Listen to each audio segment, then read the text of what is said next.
Het wie wordt maar een koude dag, maar we gaan nu toch wat zinnen, we gaan wat buikers en een hudde wien.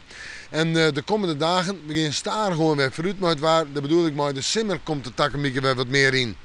Joen en vannacht nog een protte bewolking, een paar opklarings, een buiken en dat is het dan ik.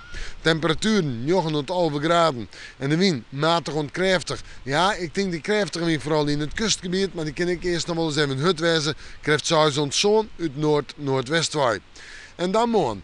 Het lijkt het al wat beter, maar we hebben toch kans op een paar buien en buikjes, vooral in het noordoosten, oosten en zuidoosten van onze provincie. Het westelijke pad en de waterloon kunnen het wel eens droog houden. En de temperaturen die houden net over 14 tot 16 graden, maar dat is al even wat beter als juist. En de wind is ik wat minder sterk, matig en krachtig, de krachtige wind in het kustgebied en nog altijd komend uit noord-noordwest, meest noordwest denk ik. En dan zetten we terug naar de orendagen. Ik zei al, de simmer komt er wat meer in. Manje, tieze en waasje. Een drietal dagen met droeg waar, maar flink wat zinnen. De meeste zinnen op waasje, dat is toch een hele mooie dag.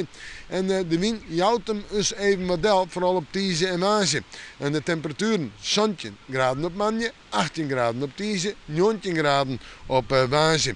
En ik denk dat we toch wel op de 20 of 21 uitkomen. Maar ik dan droeg waar. We met de manje, maar weer even in het waasje.